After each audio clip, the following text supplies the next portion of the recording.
लोगोफोर नोंथांमोननि थाखाय दिनै आं गोदान भिडिअ लाबोना होफैदों। बे भिडिअ नोंथांमोना नुनो मोन्दों। थाम्बनेइलाव मा नुदों नोंथांमोना नुबाय जानांगौ जे फोरोंगिरि एबा फोरोंगिरिनि गोनांथि जानाय मोनसे एडभार्टाइजमेन्ट होनो आखायाव लानाय जादों नोंथांमोननि थाखाय। दा बेयाव गासै फारियै नायलांबानो जाबाय। नोंथांमोना नुनो मोन्दों JSB एकाडेमि अर्थात जोहोलाव सोमब्ला बसुमतारी एकाडेमि बिथांमोननि फरायसालियाव फोरोंगिरिनि गोनांथि जादों होनना बुंदों। दा बेवहाय मा आयदायाव माबायदि फोरोंगिरि नांगौ नोंथांमोना नायोब्ला नुनो मोनगोन। दा बेयो मोनसे NIDL बड' medium residential school private school. बियो मोनसे बर' मिडियामनि फरायसालि आरो जायखौ मा होनना बुंदों थागिबि हथात हस्टेल थानाय गोनां बेयो मोनसे फरायसालि। गासै क्लास नार्सारिनिफ्राय क्लास 9 हथात 10 सिमहालागै बाहाय दङ। नैबे बेनारा नाथाय नोंथांमोननि थाखाय एडमिसननिमोन। बे एडमिसननिबो सिगाङाव आंबो भिडिअ खालामखांबाय बिथांमोननि, ओंखायनो बेखौ बाहायनो दङ हिसाबै बेखौ होदेरनाय जाहैबाय। जेखि जाया मानो स्कुलनि एड्रेसखौ नोंथांमोना नायना ला फारियै। बड'सा नोगोर बांगालदबा पस्ट अफिसा रनसायथाम गोलैयो। बेनिफ्राय डिस्ट्रिक्टआ चिरां BTC। दा बिथांमोननि फरायसालिया इस्टाब्लिशआ 2001 मायथाइयावनो इस्टाब्लिश जादों। हथात दिनैसिम 2019 बा 19 बोसोर जाफैबायानो।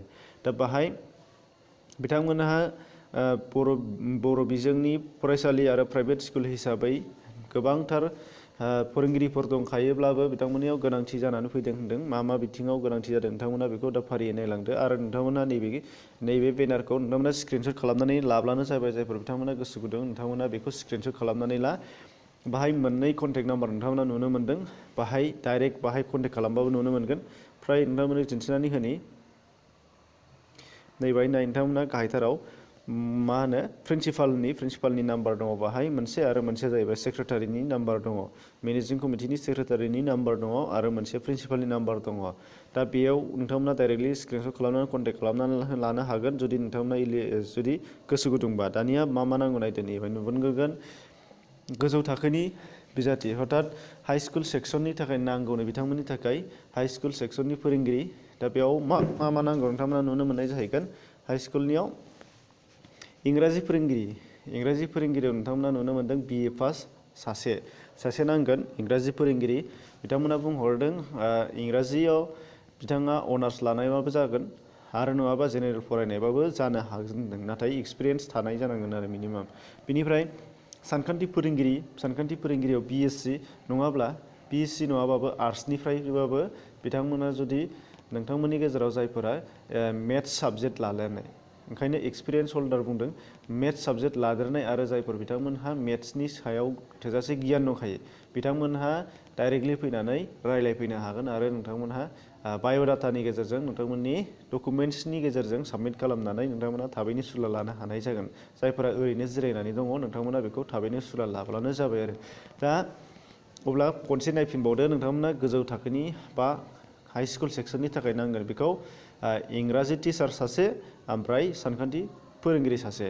दा सानै हस्टेल थानायनि खाबु दं। जुदि नोंथांमोना डिसटेन्सआ गोजानब्ला नोंथांमोना हस्टेलबो थानो हानाय जागोन। हस्टेल थानायनिबो खाबु दङ बिथांमोननियाव।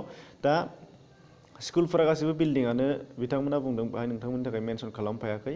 अब्लाबो नोंथांमोना बेखौ फैब्ला नुनो मोनगोन जायफोरा इन्टारेस्टेड दङ। दानिया गोरायुंनि नाम्बार हथात प्रिन्सिपाल नाम्बारखौ आं खेबसेबाव होबावदों। अदेबानि नैबे सिगांनि नैबे नाम्बारजों गोरोबा। दा नोंथांमोननि थाखाय बे क्रेडिटसो। सिगांनियाव जुदि नोंथांमोना कन्टेक्ट मोनाबा नैबेयाव कन्टेक्ट मोननो हागोन। नोंथांमोना बेखौ लाब्लानो जाबाय। दा खोथाया फैयो बेथननि बेलायाव। बेथनजोंसो खोथा जायो जों मानो होनबा मावनायनि फिथाइखौ जों बयबो लुबैयो। दा जेखि जाया मानो बेथनखौ बिथांमोना सुलाद लानांगोन होनना बुंदों। मानो होनबा मेनसन खालामनाय जायाखै प्राइभेट हिसाबै बेयाव फिक्स खालामनाय जायाखै नोंथांमोननि सेलारिनि बेलायाव। ओंखायनो नोंथांमोना जायफोरा गोसो गुदुं डाइरेक्टलि कन्टेक्ट खालामनानै सेलारिनि बागैबो रायज्लायनानै लानो हानाय जाहैगोन आरो नोंथांमोनहा बेखौ ट्राइ खालामनो हानाय जाहैगोन। जायफोर नोंथांमोना इलिजिबोल ओमफ्राय नोंथांमोना जुदि इन्टारेस्ट दङबा। दा बेखिनियानोमोन लोगोफोर दिनैनि भिडिअ'आव।